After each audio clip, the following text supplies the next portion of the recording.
Man, I didn't hear you. I said the new picture will tell you in the background. Okay, hold on. Let me take a look, man. I uh I got distracted with this it changed screens on me. New Orleans. Yep. That's it.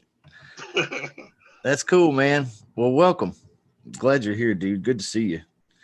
And we got quite a few people popping on here. Looks like Victor's here. Good morning, sir. How are you?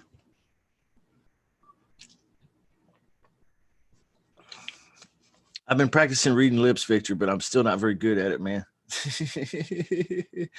And hello, everybody out there watching on Facebook. Okay, there I is. Yeah. What's Well, up, good. brother? It's good to see you, man. Likewise, bro. Hey, check out Nathaniel, lost in right up in the Saint scene. Yeah, he's from New Orleans. Nolans. Right? How can I tell? Right? That's great. That's really cool. Yeah. Yeah. It's like you're on the field, Nathaniel. Hi, Aisha. Daniel's muted too. I can't hear him. But that's okay if you need to be muted, man. Yeah, Aisha, what's up? What's up? All right. She might be auditing the class today. Tim is here. What's going on, Tim? It's good to see you. I don't know if you can talk. Hey. Yep. How was vacation? Vacation. Didn't you take a vacation? Yeah, like last week. It was good. Kind of hurt my arm pretty bad, but yeah. Yeah. What'd you do? You were rock climbing, and what else did you have planned for the week? Oh yeah, I went rock climbing. We did some off-road, like 4x4, like UTVs. So we drove four-wheelers over a bunch of crazy rocks and stuff, and that's about it. We did hiking. Man, that sounds like fun, huh? Yeah. Hiking. Yeah. Where'd you go? Moab, Arches National Park. Oh, okay. Yeah. In Utah. Yeah. Oh, that sounds like fun to do four-wheelers there. That was cool. You know, that kind of leads into something I wanted to talk briefly about. And that is, I think we judge ourselves harshly. And especially when we're watching YouTube and we see a lot of the gurus, we see a lot of the teachers and trainers and big names. I'm guilty of this too, judging myself harshly because I'm comparing myself to them, and I'm like, man, why do I was doing this the other day. I'll just confess. I was looking at something on Instagram, and hey, Ryan, good to see you here too, man. I was looking at something on Instagram, and it was like I won't say who it was, but it's another teacher trainer guy, and I was like, what in the world has so many people interested in this dude? Like, it's just an honest question. Like, he's not as pretty as me, right? Here I am judging myself, comparing myself to this guy. Now, are you guys guilty of this? Are you guilty of comparing yourself? I think we all are. It's hard not to. But I was comparing myself to this cat on Instagram, and I'm thinking, I don't even do Instagram. How am I gonna pick up Instagram now and compete with this guy? You can let yourself get real crazy with this shit.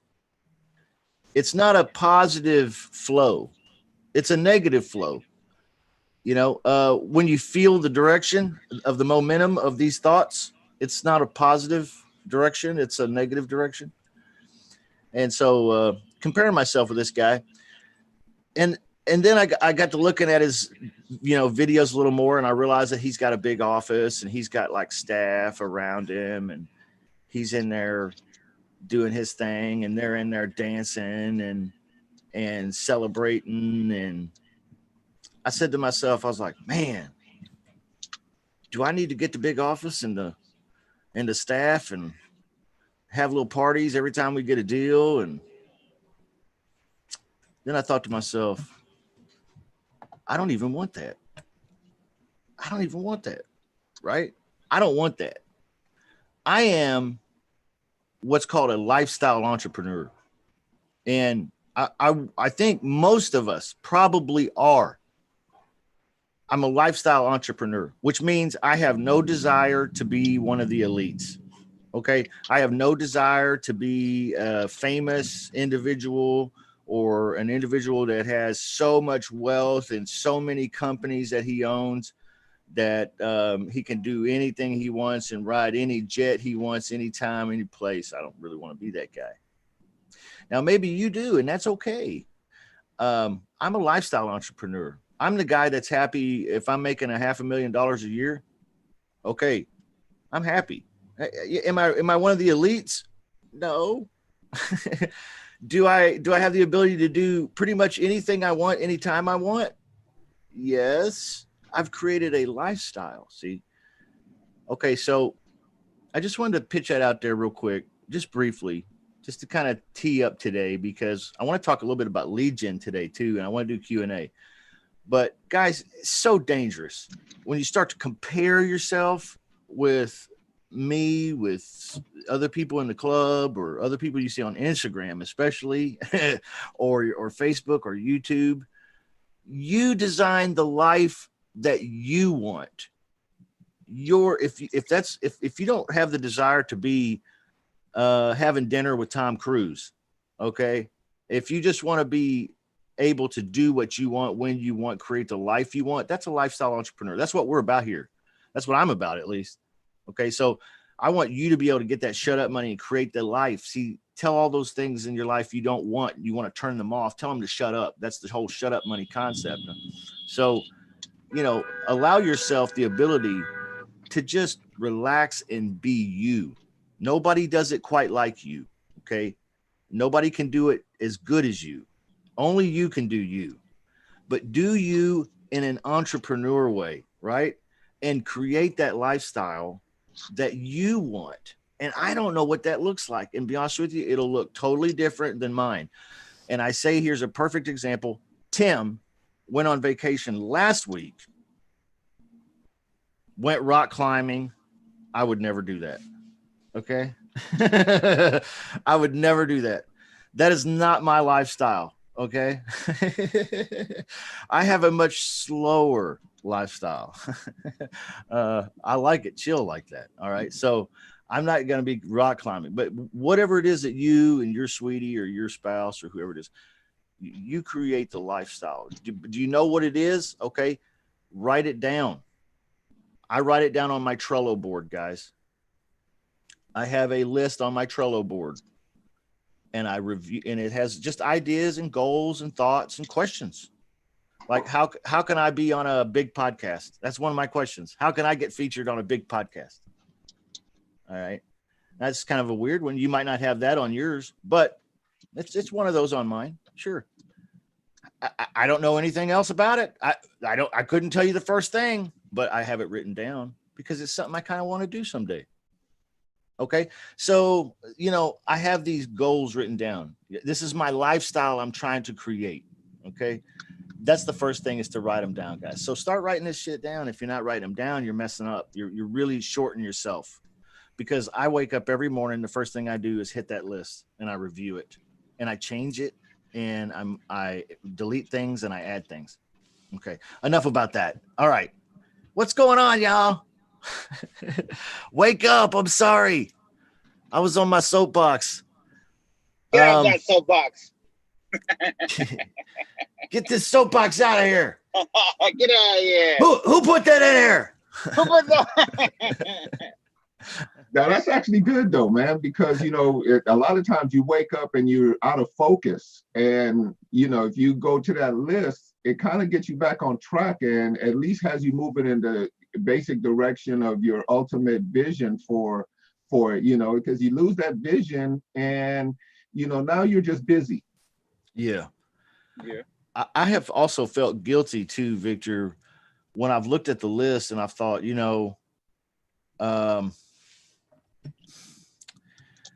I changed it yesterday, and today I think I want to change it again, because I don't really know if that's really what I don't know if that would really make me happy, what I wrote down yesterday.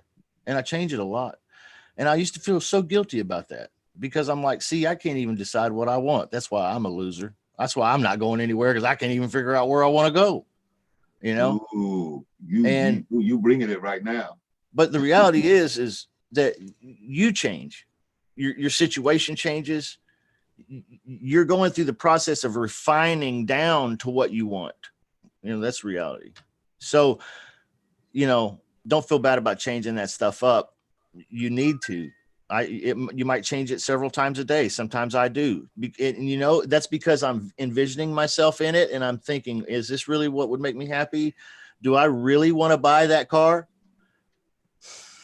Man, I don't know. Okay, let me change it. You know what I mean?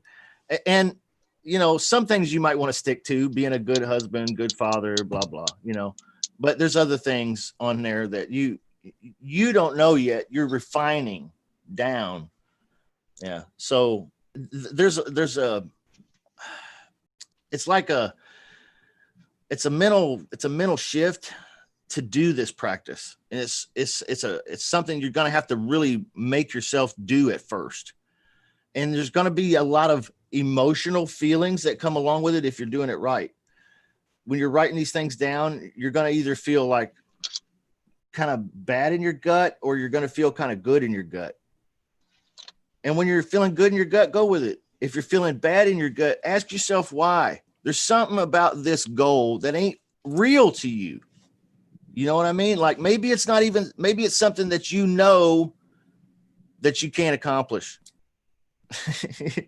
All right. Like starring in Victor's probably the only one here that could star in a Hollywood silver screen movie. The rest of us, I don't know, you know, put that on your list if you want, but I don't know if I'm in the right club, you know? So here's the thing. If you're not feeling good about whatever you wrote down, there's a reason why. So you start to change things and refine things, guys. This is a very personal, intimate thing, but it takes me literally 5-10 minutes a day. Okay. And maybe this is really why I've only been able to accomplish what I've accomplished in life. You know, I feel like I've come a long way from being a preacher's kid born in rural Kentucky. Okay. Like I really have come a long way. I've done a lot. I've accomplished a lot. And I think this is really the only reason. Well, one of the main reasons why. It's because I always have this shit written down. If you and I talk today on something even moderately important, guess what happens? It gets written down. I may incorporate it into my list even. It depends. All right, guys. I said I was off of it. Victor, you dang, man. You climb back into it. It wasn't me, man. It was Ace. He baited me. And now it's back cool, in. man. It's good. What's going on in y'all's business? Anybody got questions this morning? It's good to see Carmen here. We haven't seen Carmen before. You're new. Welcome. Hey, Carmen. Hello, Carmen. Yeah. Feel free to unmute and talk to us if you want, Carmen, and if you want to, and then tell us where you're from. You're gonna have to hit the unmute button. So I'll let Carmen come on if she's coming. Oh, there she. Oh, you had it for a second. Oh, I'm sorry. I accidentally muted you again. There you go. Yes. Okay, hi. Hey, Carmen. Hello, how are y'all? Good. Good. Yeah, so I'm Everything's new good. to the group. I just joined, I think it was Saturday. Yeah. So I've been watching y'all on YouTube for a while. Thank you. Well, and welcome to the group. You're going to get a lot out of it, I hope. Yeah. It's great. It's so great. I'm new. I've only gotten one lease option deal, but it was super exciting. And I have nobody to share it with. I have nobody to talk to because nobody understands. So I'm glad I'm a part of the group. Tell us about it right now. What happened? Okay, so I live, I want to say 5 minutes from, like in the Dallas-Fort Worth area. Okay. So I live like 5 minutes outside of Fort Worth in a really small town called Crowley. And so Okay. I've been driving past this house for months, and it's been like through 2 real estate agents, and then it was up for rent. And I skip traced the owner, called them, talked to the wife, and she was like, "Oh, it's already rented," and like hung up in my face. So I was like, okay. So like another month went by and still nothing. So I was like, okay, well, let me just write a letter. So I got a card and wrote a letter saying that I was interested to see if they wanted to rent the house or whatever, because I may have someone that would be interested. So the owner, he called me back. He's a landlord, and he has properties like all over, and he's trying to get rid of one at a time so they can retire to Florida. And so the house, it was a little bit older. I think it was built in the 70s. And so they did a little bit of upgrades, but not a lot. And so I called him, told him what, explained to him what a lease option was and everything. And he was like, okay, I'm interested. So I met him at the house, and then he's like, oh, well, I'm actually meeting with another real estate agent to list it. And I was like, oh my God. Yeah. So I asked him, had you signed a contract with them already? And he was like, no. And I was like, okay, well, I have this contract right here. If you could just sign this, and I'll go ahead and start marketing the property. And then whatever you decide to do with the real estate agent, if they find someone before me, then that's fine. Yeah. You can go ahead and get out of my contract. So like as soon as he left, like I immediately started marketing this property. Right. Exactly. I started taking pictures. I put it on Zillow, and I got like a few hits. And then the city of Crowley the next day started tearing up the road, so you couldn't even get to the house. And I was just like, oh my God, everything is against me. Yeah. Yeah. And this is your first deal we're talking about, right? First deal. Yeah. Okay. So, the city of Crowley started tearing up the road because they were fixing the plumbing or something with all the houses on that street. So I had some people on Zillow that had contacted me wanting to see it. Well, they couldn't even get down the street because there was that much construction on the street. So I was like, okay, so I noticed that they would leave every day at 5. So I started scheduling the meetings like after 5 to show the house. Yeah. So people would come look at it, and they were like, oh, it's okay. I don't know. So I was like, okay. So then I was thinking, well, what if I like stage it and put some furniture in it or whatever? So my husband was at work. So I got a lot of our furniture and took it to the house and staged it. So when he got home, he was kind of upset. He came home to an empty house, huh? Yeah. That's hilarious. That's great. Then after that, like 2 days later, I had somebody that was interested. They actually live in the area. They were renting a house from another investor. I guess maybe he sold it to a wholesaler or something like that. So they literally had like 4 or 5 days to get out. Yeah. And their parents live like around the corner from the house that I was leasing. So they moved in with them. They paid their, I think it was $3,000 because the landlord, he wanted first and last month's rent. So I gave him a cashier's check for $3,000, and then I kept $7,000. So they moved in. Everybody's happy. It worked out. That's great. Incredible. Yeah. That's good. Yeah, really good. Congrats. Thank you. Yeah, it's something about that first deal. It's lots of speed bumps there, huh? Lots of speed bumps, yeah. And some real interesting speed bumps, like things that you would have never guessed. Never guessed. You could have never come up with the roads being all closed down. No, and it's still like the street is even worse than it was. Yeah. So they just really wanted that house. So it just really worked out. That's great. Yeah. Yeah. It's called creative real estate, and you were very creative. Well, this is the thing. Before that, I had gotten fired from my job for COVID. And so I kept trying to get my unemployment and no unemployment. And then, so my husband and I, we have a barbershop, and that had been shut down because of COVID too. So we really didn't have any money. So after they were able to open up, the city let the barbershop open up. So we were getting a little bit of money, generated in. But I Oh, yeah. literally had like $30 in my bank account. $30. Yeah. So yeah, it worked What- out right on time. Did you say how much you made, or do you want to keep that private? 7,000. Ooh.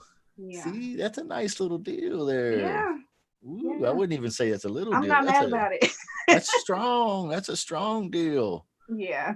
Good. Yeah. Yeah. And then their credit was good on top of that. So their credit is like 667 or whatever. So yeah, it's not gonna take them long to get approved to get in that house. Yeah. Yeah.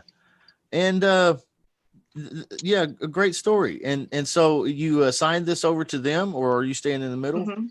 No, I can't. We can't do sandwich lease options in Texas. Oh, that's right. That's right. Yeah. You are in Texas. Yeah. Yeah.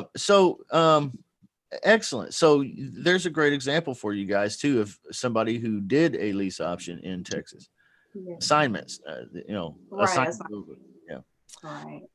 It just requires a couple extra sheets of paper or something, right, Carmen? Yes. Like a disclosure and a disclosure for what is it? For them to have access to the mortgage company. Yeah. So you have to have that disclosure, but because this house, it was already paid off. So I didn't even have to use that disclosure because he has no mortgage on it. Wow. So he's just getting $1,500 a month cash flow. Easy.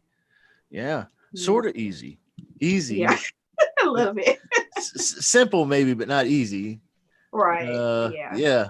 That's cool though. Yeah. Well, congratulations on that. What's having that kind of money hit your life? Is that the first time that was the first deal you've ever done? Is this the first entrepreneurial thing you've ever stepped out on? No, I had an event planning company. I did that and worked full time for the past 12 years. I like doing events, but you work so hard for just a little bit of money.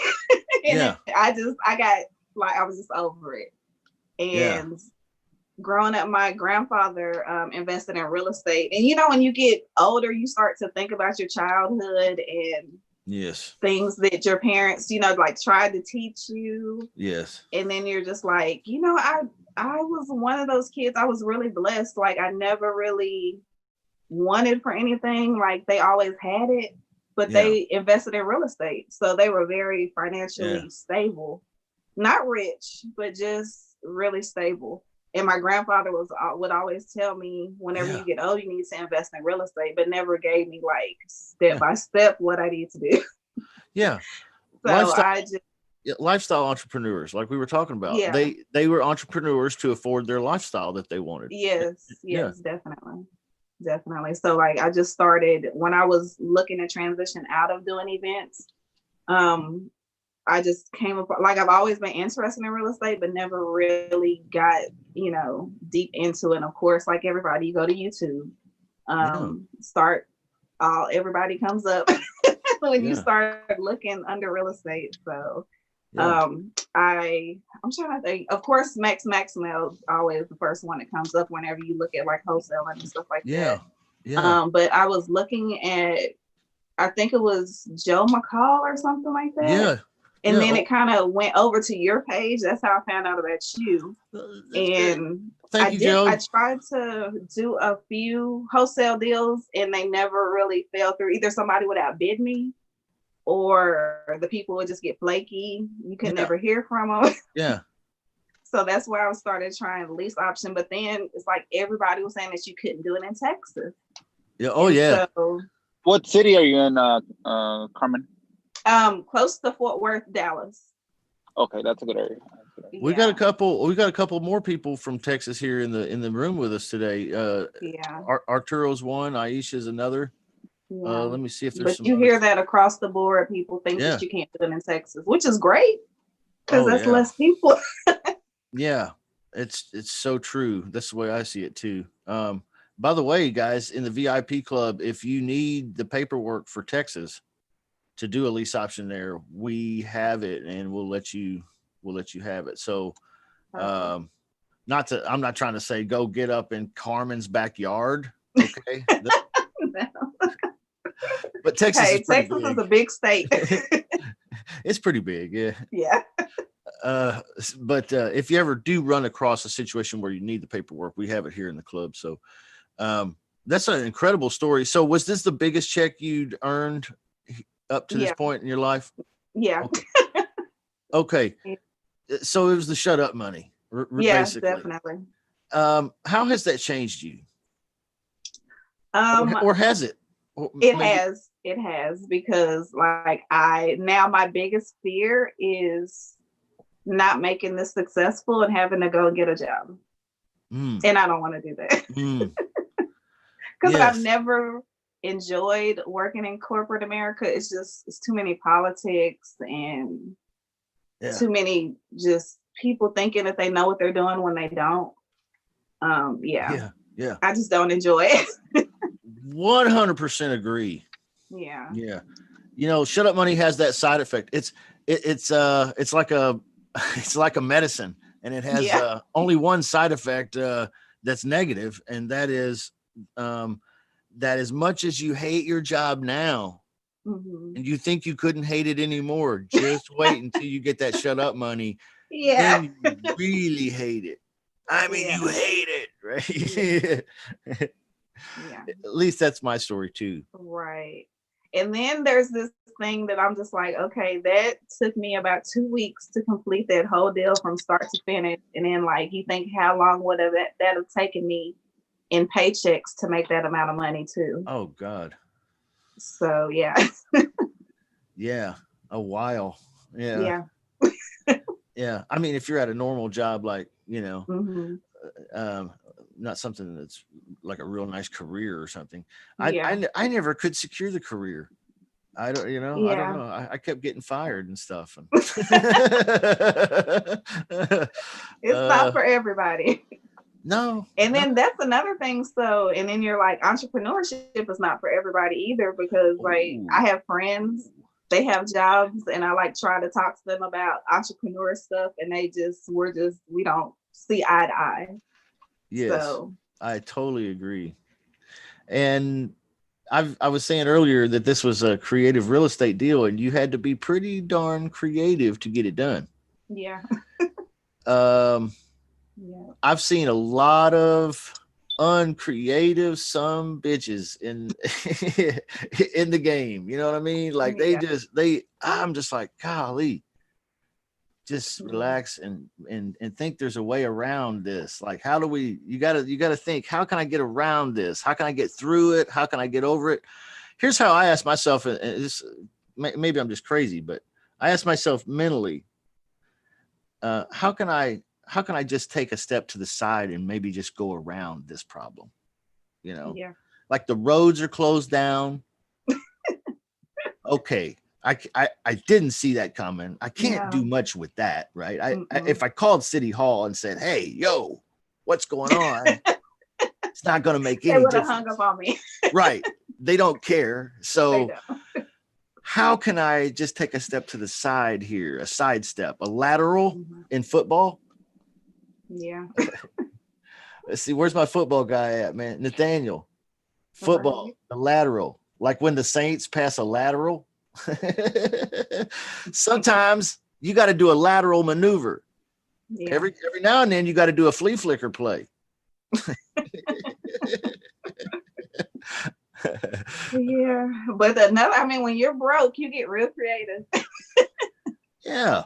You got to get that shut up money, and you got to get creative to get it. And sometimes our comfort level is what fights against us a lot. If you're already comfortable, it's hard to be uncomfortable to get to want that desire, that hunger. Like it's hard to want to eat a steak, a filet mignon, when you just had the surf and turf at Red Lobster. Right. You see what I'm saying? It's hard Exactly. to want to eat more when you're already pretty comfortable. And that's a human error. That's a human problem. You know, I think a lot of people find themselves in it. I was never there. Okay. Yeah.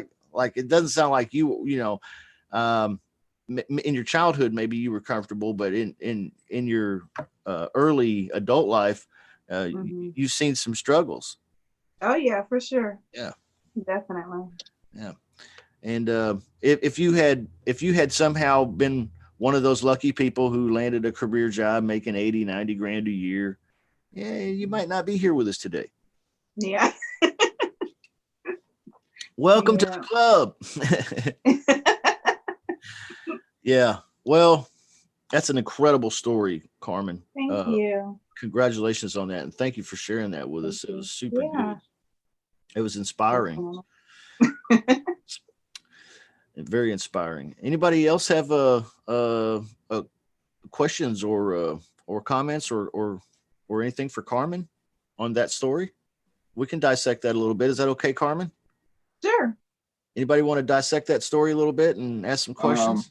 Yeah, well, first of all, congratulations. I put in the chat box that your courage is already above 90% of the people who actually get started in this game. Just the fact that you were willing to, keep going, because the challenges are what, you have to overcome. And, I guess it's just part of the game that you get a whole bunch of them on the upfront. Either that or you get a real easy deal up front and then you get your challenges after that. But either way, they're going to come. So congratulations on just having the, intestinal fortitude to get through that. Yeah. That's awesome. Thank you. Let's talk about the lead. How did you come about, getting into? Yeah.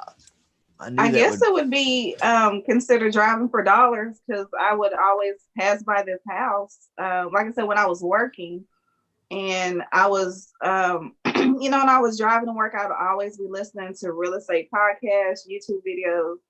And so this house just kept catching my eye, because I was like, God, this house has been on the market for like a year and like nothing. And I'm like, I don't understand.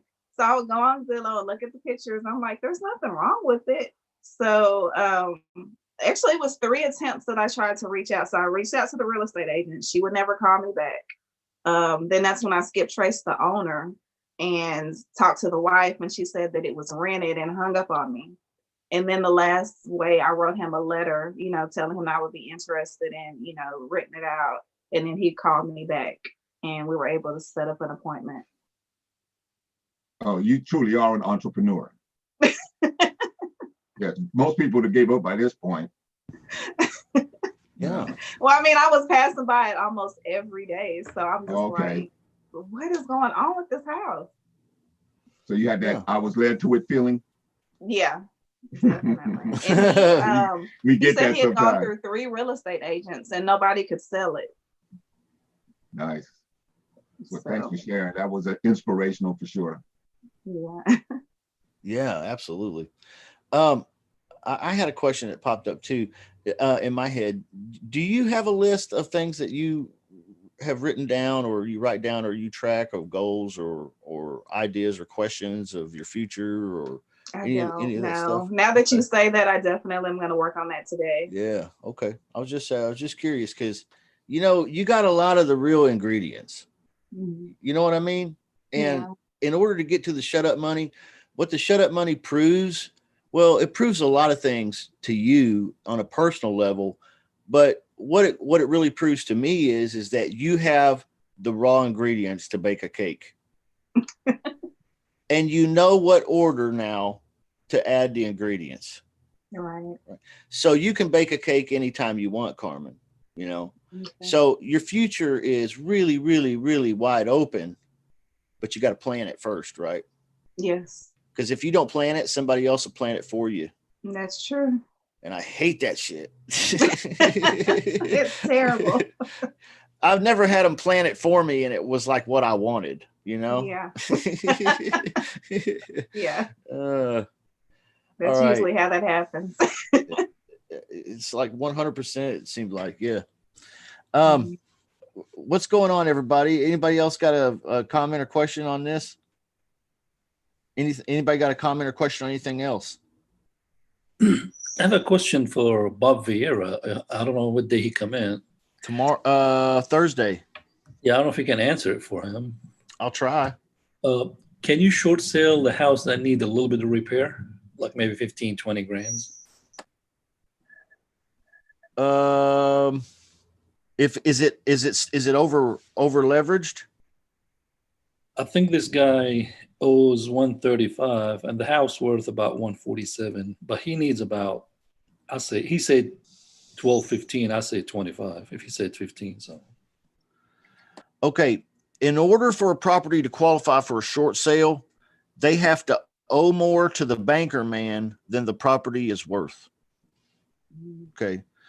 Otherwise, they'll just if they owe less than the property's worth, they'll just foreclose, take the house and sell it and get what they can out of it. Okay. go ahead.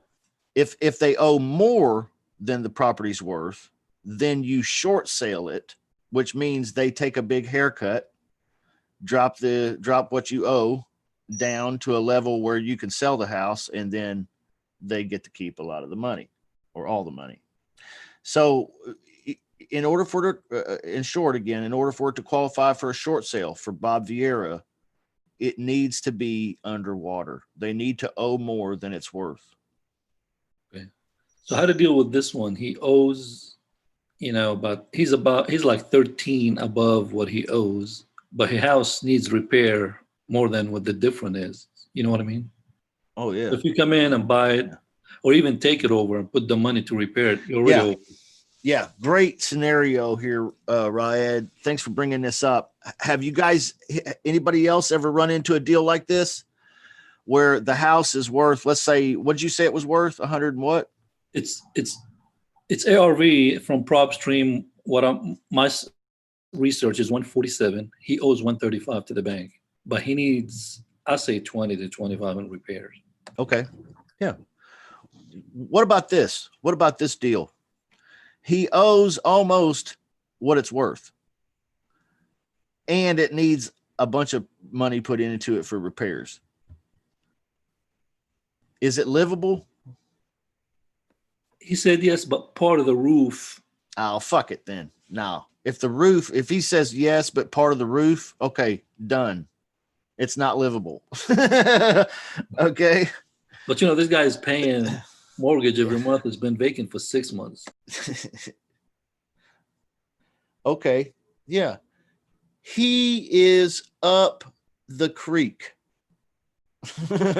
All right. That's how I see it. I don't know that there's anything much you could do with this guy. He has put himself in one of the worst positions that a homeowner can do. And that is, he almost owes exactly what it's worth, and he let the house get in really bad disrepair. Now he wants to sell. There is no possible way. There's no way this is going to work as a discounted cash deal because he owes too much. And there's no way this is going to work as a lease option or a creative assignment type deal because it's not livable. He has fucked himself. In short, guys, sorry for my bad language today. I don't know why I'm so loose. I apologize. But yeah, I've run across these deals before. Anybody else run across a deal like this? He would wind up having to bring money to the table. The only way you can do it. Harold just nailed it. Only way you can do it. Are you going to be able to go find a JV partner or a private lender guy to go in bed with you on this deal and make it work? No. Why not? Numbers don't work. There's no equity there. There's nothing to get. Right. So if he were able to bring it, okay, so here's what would have to happen, Reed. When he says the house is livable, but part of the roof, blah, blah.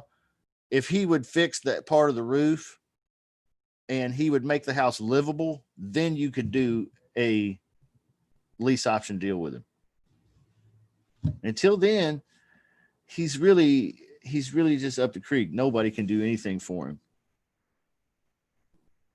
But I mean, if you bring a tenant to the house that still need kind of, more repairs, I don't know what kind, but will the bank qualify a house like that later? Well, see, this is creative real estate, like Carmen was talking about. And if you're not locked in a box, you can solve just about any problems. Not the one he's currently in, unless he is willing to do some repairs to make it livable. And if he did, then you could find a tenant buyer, do a lease option deal. And let's say it still needed work. You could make it part of the deal where the tenant buyer gets some sweat equity, right? Elbow grease in the deal over the next 4 or 5 years. Okay. You could be creative. Let them do some work to the house, give them plenty of time. You know, there's ways to make that deal work, but it's all going to hinge on him making the house livable and his flexibility to go along with the rest of the terms that would make that deal work. Chances are he's not going to do that. But I would tell the guy personally, I would just say, hey, listen, man, I'd be more than happy to make an arrangement to buy that property from you using some kind of creative means, meaning I'll make payments to you for a few years and then we'll buy it. But you're going to have to fix the roof, get the water, get the electric, get the floor, okay, get the walls, get it livable. That's the only way. When you do that, give me a call. Look forward to talking to you soon. Bye-bye. Click. That's about all you can do. Now, if he really, really wakes up one day and says, you know, the only guy that was ever honest with me about this deal was Reed. And he said, I need to make it livable. And then he could do something, buy it from me. And okay, we get out of this finally. What do we need to do? All right. Well, I guess I can put $5,000 on the credit card and spend a few weekends and fix it up. He might be that guy. You never know. You never know. But you know, chances are this is not one that you're not gonna follow up with them a lot. Yeah. Okay. Sorry, I talked about that too much too. Woo, talkative today. All right, guys. I hope that answered your question. Any other questions, Reed, about that or? No, I'm fine. You guys probably wonder why I call him Raw Ed sometimes, which is his name, and then Reed some other times. And that's because he calls himself Reed when he's on the phone with a seller. Reed is you know, they kind of hear the name before, but Riot is kind of unique for everybody. Yeah. Smart. Yeah. Yeah. Hello. Yeah. My name's Billy Bob. You know, people at the store used to call me Ricky. Oh yeah. Ricky, huh? So I picked that name. I call myself Ricky sometimes. So. You know, that's funny. You gotta be careful though, because one time I was filling out an application for something, I don't know what, and I added an O on the end of my name, and so instead of Justin, it was like the Mexican form, Justino, which I'm not from Mexico or none of my family either, but I don't know. I had some Mexican friends one time that called me Justino. So I just put Justino there. I don't know why. It's only done it once my whole life. Just screwing around on a computer one night. And you know what? Now when I pull my credit report and look, I'm Justin Chamness alias Justino. Isn't that fucked up? They got me, man. They got me. They ruined my CIA gig. No, I'm just kidding. What's some more questions, guys? You got some questions? Anybody else? It's been a good session today so far. I love hearing from you guys. You were going to say a little something about some leads, I think. I don't know if that was I was gonna. Yeah, I'm more than happy to talk about leads a little bit. Leads are the lifeblood of the business. If you don't have leads, you don't have diddly. Okay, couple things here. You guys have heard me say it. If you don't have leads, you have to ask yourself and be honest. Am I self-employed today or am I just straight up unemployed? Right? I mean, really, if you don't have leads, you might be unemployed. If you have leads, you might be able to consider yourself self-employed. Okay. So the point is get them leads. Got to get them leads, and you got to get them on a consistent basis. That's the biggest part, is getting them consistently, getting them on a regular basis where every week you have leads. every week. Every week. This week, I am going to see my mother. I haven't seen my mother in a long, long time. And I'm going to go see her at the end of the week. But I still have leads. Why do I do that? I don't know. I could have taken the week off. Sure. But I have a habit of getting leads. It's just something I do. All right. So you have to develop a consistency in this. Unless you just want to be a one shot and done kind of deal or a part-timer. But in order to be a full-timer on part-time hours is consistency and rhythm. And that means we have to change our daily routine. Unfortunately, we have to change our daily routine. In order to be successful, you have to change your daily routine and incorporate your lead generation into it somehow. That's it, though. But that is as simple as it really is. Incorporate your lead gen into your daily routine or your weekly routine, and it will always be done. Always. Now, how do you know what to do? Guys, I've shown this before. I'm going to show it to you one more time real quick because we got some new folks here. And actually, we have a lot of new folks here. I'm very blessed to have all these new folks. Really glad you're here. This here, you're going to find it in the Outsource Lease Options 2.0 course. And if you don't know where that's at, guys, and you're in the VIP club, I will give it to you. You can have it. And I'll message you later, or you can ask me or DM me or something, and I'll get you the link. But this is in the Outsourced Lease Options 2.0 course. This is in the module, how to pre-qualify and close seller leads. Okay. It should be pretty easy to find. It's called the Acquisition Scoreboard. This is just a simple target numbers here. This is how you get your target numbers. Okay. For a month, you want to make 10 grand this month. Okay. It's a worthy goal. You're going to need at least 2 deals. Okay.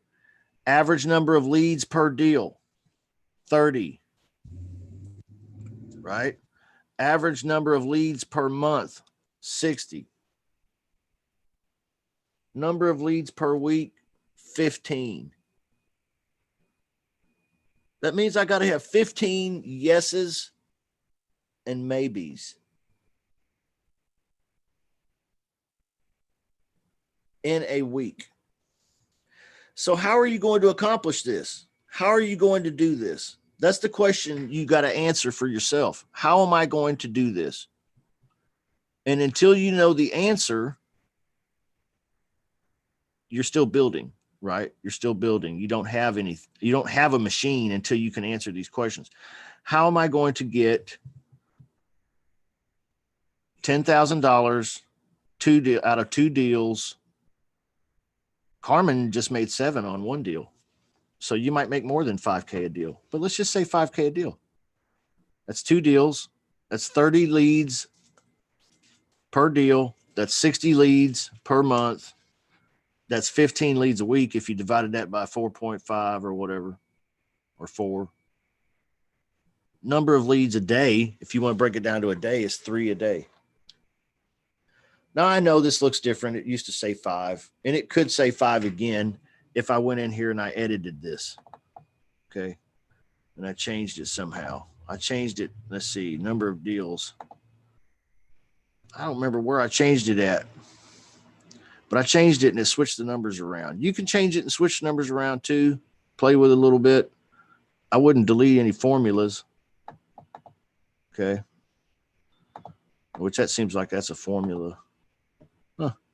Might have Debbie take a look at that for me and tell me where I screwed up. But it works good anyway. But editing it, if you want to edit it, I'm sure there's a way. I just don't know how to tell you right now. Okay. You slide down, SMS text. If you're going to send text messages, daily goal would be 20 or 100 in a week. So are you going to do it like me and do it on Sunday and Monday? And then make calls Thursday, Friday, and Saturday? Or are you going to do it Monday, Tuesday, Wednesday, Thursday, Friday? Do you have a plan? Okay. This is the biggest part of the deal, is having a freaking plan. Okay. If you don't have the plan, you can't get there, Stan. Yeah. That was horrible. All right, guys. Slide down further. Talking to sellers. 5 a day. Well, it's going to be hard to talk to 5 a day, but it's a good goal to have. You should be getting close to this. You should be getting at least 2 or 3 a day, working up towards 5. Okay. That's 25 a week. So you got to track this stuff. Long story short, you got to track this stuff. You got to set goals. You got to set target numbers. Those are some really good target numbers. That's what I recommend you start with. Justin? Yeah. You said talk to 5 people or make 5 offers a day. I thought you said 5 offers a day. Well, talk to 5 people, make 1 written offer. That's a lot easier because 5 offer was a big challenge. Oh gosh, yes, it would be.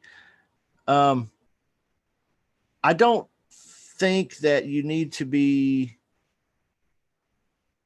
so harsh on yourselves when you only sent out 3 offers this week, because that's not 1 a day. That's 5 a day. I mean, 5 would maybe be 1 a day if you had a weekend. So 5 in a week. That would be a good goal. But if you only did 2 or 3 this week, sometimes that happens. And then next week you might send out 7. Okay. It just depends on the nature of your skills and the nature of your phone calling and the nature of the people you were calling. Okay. So don't beat yourself up with the spreadsheet. Just use it as a ruler. Like, here's how I'm measuring up, and here's where I could grow, and here's where I'm falling short. I'm falling short on getting enough leads. Okay.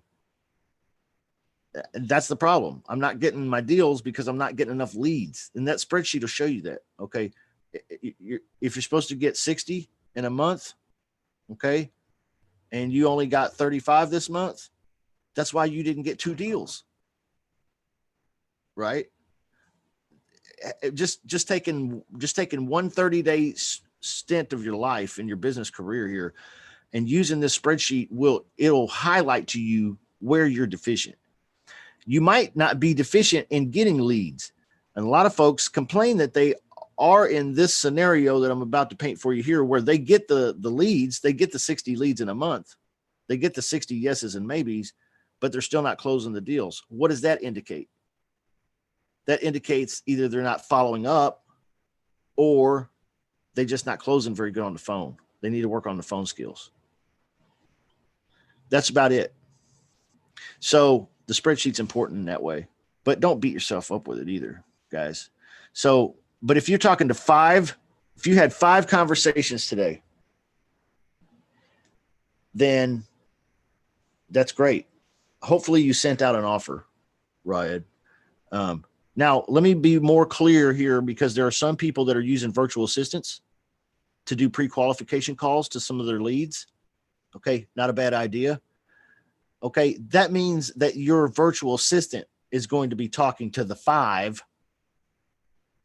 a day, and you're going to be talking to the 1 that was potentially closable out of the 5.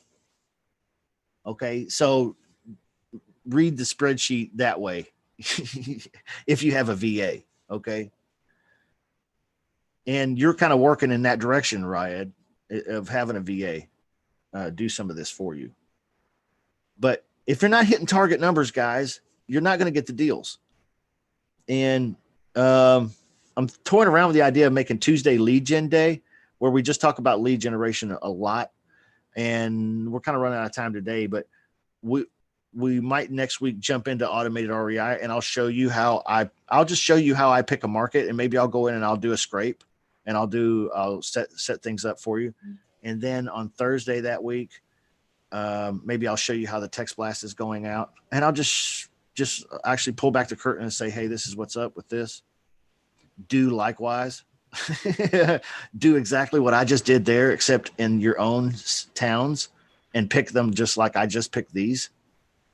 Okay. Cause you guys are going to be like, what? This is dumb.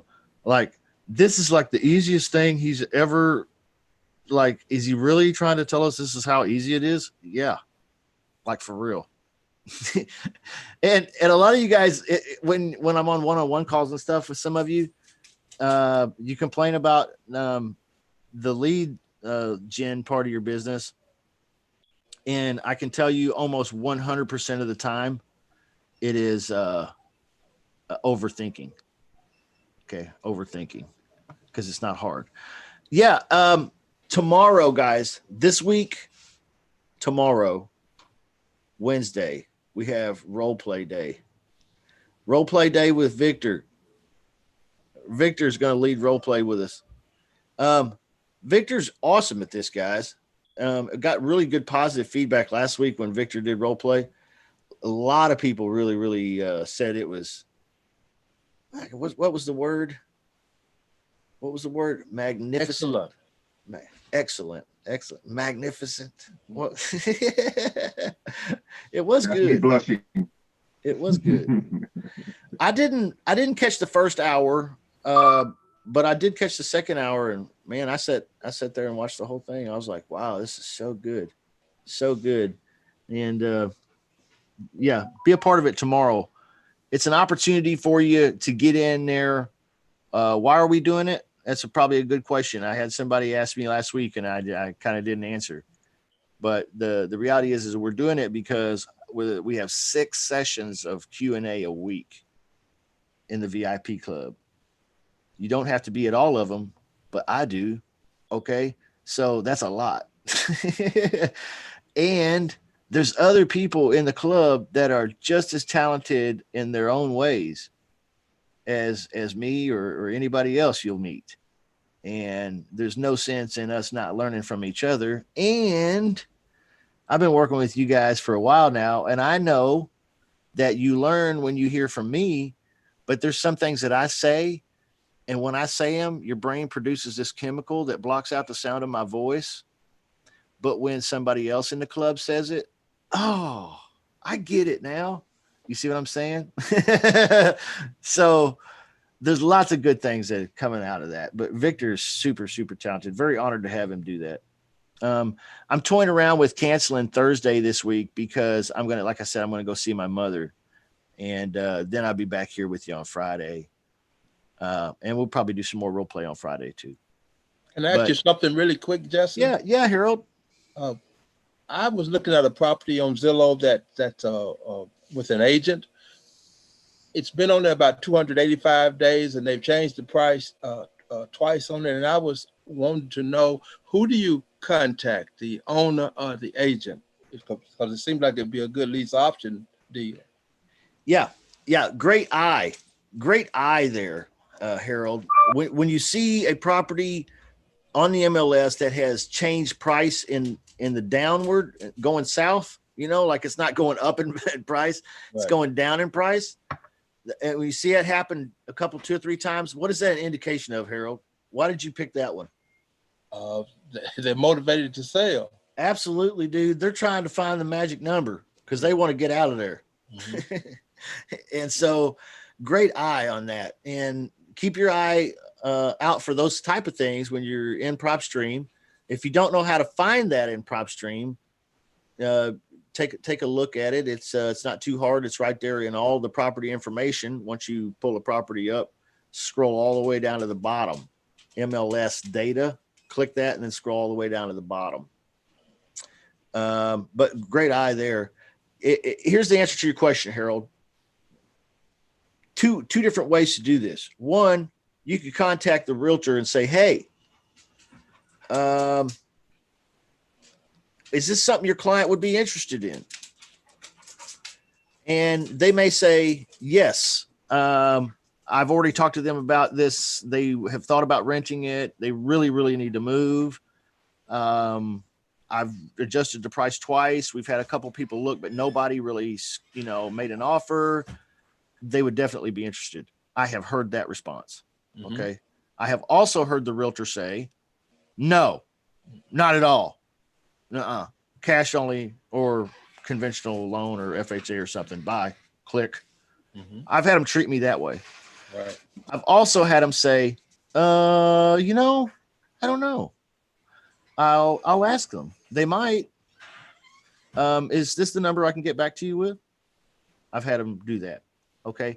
So that's what happens when you call a realtor. When you call the homeowner and he has his house listed and you know it, you can talk to him just like any other homeowner with one caveat. And that is at the end, when he agrees to do the lease option with you, Harold, you should, in order to be an integrable and ethical businessman, tell that seller, hey, Mr. Seller, I noticed you have your property listed on the MLS with a realtor. What was your plan on dealing with the realtor? Are you going to get out of that listing agreement, or are you going to square up with him in some way? But what is our plan for dealing with the realtor issue? Because ultimately that's his problem, not yours. Right. That's what I need to know. Thank you. I like calling the homeowner, Harold. Me too. Okay. Yes. I will, but if I got a lead and I call them and it says, oh yes, I'm the listing realtor. Okay, wonderful. I'll talk to that person. Mhm. I'll just say, hey, is this something your client would consider? I don't go through the whole guts pitch from start to the finish, because this is a professional business person that can't make any decisions. They are only representing the seller. I might as well get right to the point and say, hey, is this something your seller would consider? Hi, I'm Justin. I'm a real estate investor. Yeah, I was looking at this property, 123 Apple Cart Way. Oh, you're the listing realtor? Okay. Nice to meet you, Carmen. It's a house that you've had listed for quite some time. Okay. Well, hey, I'm looking to do something creative here. Would your client consider leasing the property to me for 24, maybe 36 months, and then selling at their asking price, what they're asking today? Let them respond. It'll either be yes, they definitely would, no, they definitely wouldn't, or I don't know, let me ask. It'll be one of those three. And then you just go with it accordingly. But don't the realtors gonna think, what's in it for me? That's a great question, Mr. Realtor. Yeah. What's in it for you? Well, you do have this listing agreement with the homeowner that I don't know what percentage you guys agreed to, but that's probably all still in force. I'm assuming that we can set up some type of arrangement where we still pay you. Does that seem reasonable, or maybe not? And he'll say, well, how am I going to get paid? That's a great question. You get paid when the house sells, right? Well, yeah, that's normally when I get paid. Okay, great. Do you mind waiting for your money on this particular situation? No, I don't want to wait. Okay, well, how about if I give you 1% when we exchange keys, and I'll give you 2% when the house sells. And do you allow the realtor keep advertising as for sale? Well, if you're talking to the realtor, that's probably not going to happen. If you're talking to the homeowner, then that's probably not going to happen either. You're probably not going to be, advertising a property that's currently being listed and actively being marketed by the realtor. I would avoid that situation. But that's why I'm saying when you're on the phone with the homeowner, ask him, hey, what was your plan for dealing with the realtor, right? Because if he doesn't have one, then we can't do it. You either need to figure out how you're going to pay the guy or get out of the deal with the guy.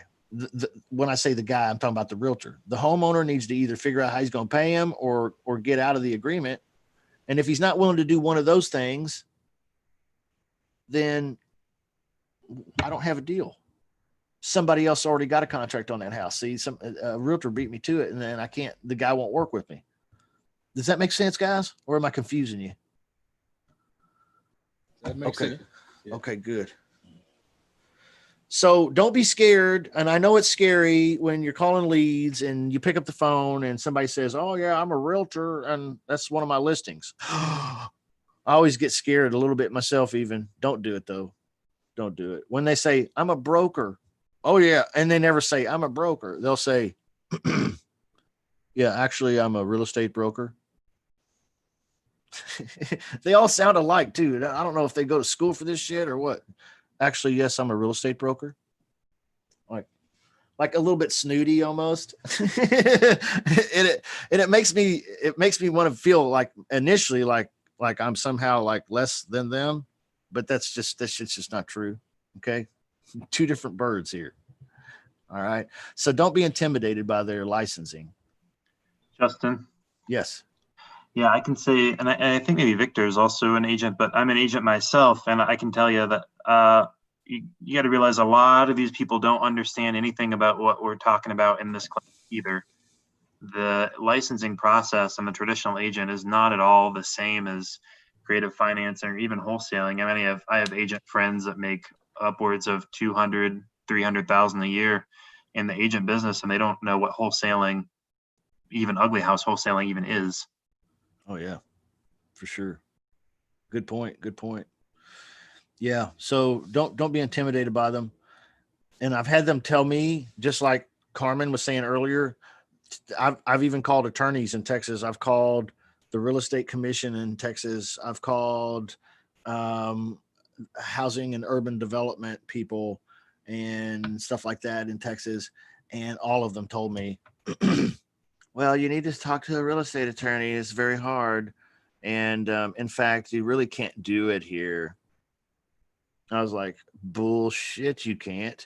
Go to Craigslist and look it up, man. There's dozens and dozens and dozens of rent to own houses. How the hell did that stuff come together? You can't do it. You mean you don't know how to do it and you don't want to tell me you don't know how. So you're going to tell me, okay, every now and then you'll run across a realtor and a broker like that. But most of the time, these are just normal guys and gals. Great question. Great question. Great statement too, Tim. Any other questions? We can wrap up today. We kind of going a little long. Don't mean to. I just get I have fun with y'all. This is a great club, and I enjoy hearing from every one of you. So if anybody has any last thing, that's great. If not, we will bail. I have one. Yeah. What's up? Hey, on the VA situation, if you was to get them to pre-qualify, I mean, when you actually look at the script, at what point are they supposed to, I guess, pass the baton? Yeah. Every single time. Every single time. Every time they fill out that form, I want it. Okay. Okay. Okay. They're not doing a sales pitch. They're just asking questions and finding out answers and writing the answers down. I want to be the one that decides whether or not I want to call them back or not. Based on a picture of that situation that the VA has painted for me on this form. If it looks like something I want to talk to or one of my closer guys, I will. If it doesn't, then I'll pitch it in the trash. And I get a lot of that too. I get a lot of trashy ones. And then I get some good ones. Okay. I hope that helps. Yeah, I'm only considering going that route. I mean, I'm a full-time truck driver, so I'm looking at the actual list that you put out just now, the targets, the number supposed to hit. I mean, by the time that I'm gone, some of the days that I'm gone, it'll be kind of hard to actually pre-qualify some of the people. Yeah. Yeah. So that's why I was curious, because I know you get to the point to where you get to the closing statement on the actual script. And I was like, well, at what point do you tell that VA, hey, cut it off right there and then pass it? So yeah, it's a totally different script, man. That's actually in that same module of the Outsource Lease Options 2.0. It's in the pre-qualifiers training and materials. but it's a totally different script. And once you see that script, you'll be like, oh, I see what he's doing. Yeah. So the VA is going to get all this information and hand over to you. Let's say 5 a day. You get 5 of these a day. You evaluate them, you analyze them yourself, and then you make a phone call or you don't make a phone call. It's up to you. You're the boss, right?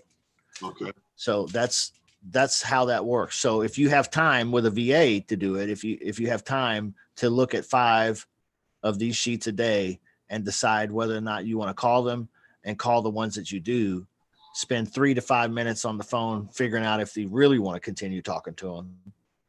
And then the good ones, you stay on the phone 15, 20, 25 minutes and you close the deal. Okay, great. You know, that's how it works. So that's how you can do this on less than an hour a day. And some days just a few minutes, and some days an hour, you know. All right, guys. I hope that helps, Nate. Yeah, it helps. Okay. Yeah, you know, it's all about this finding, like, you know, your style to do business. Like, I don't really like to talk to anybody personally, like, unless I have to. You know, but I love to chat, and like, you know, I do a lot of business by texting and chatting. And, you know, I do use VAs to like make the calls. But it's still not like, you know, like, oh, you know, I'm going to hire my VAs and then I'm going to kick back and money's going to roll in. You know, you still have to like train them and role play with them. And it could take months to get a team where it's all hitting, where, you know, all the parts of your teams and the scripts, and, you know, they could be saying the wrong thing, or you know, and the questioning, and then, you know, keep playing with the scripts even more. Like since I've been on the, you know, on this webinar, I mean, I was talking with 8 sellers, you know, in like texting them and working the Facebook chat, and you know, and I went and got like 5 or 6 new leads like that from Facebook, like as we're talking. But before, I was like just going into like, hey, you know, do you want to you know, sell your house on a lease option, kind of just jumping into it. But now I'm kind of like say, hey, is it on Zillow? I'm trying to get the address from them, basically.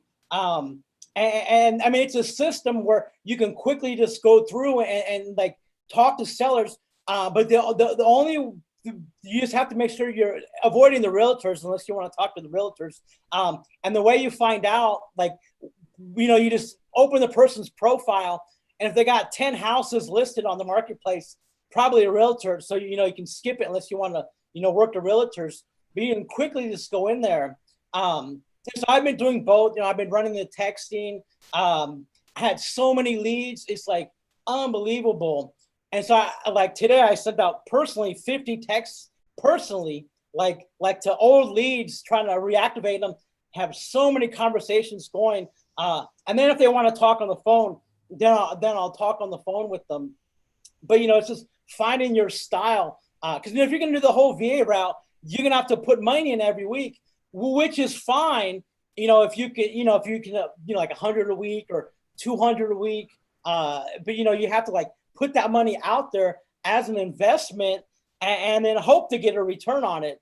But, you know, but you're training your team at the same time, you know, so it could take a little while for, you know, to like, I mean, even like now, you know, we've probably made 3,000 phone calls, my team, 3,000 phone calls just to get like, you know, I don't know, a few really, really good leads, but like 3,000 phone calls, right? But I wasn't the one making those.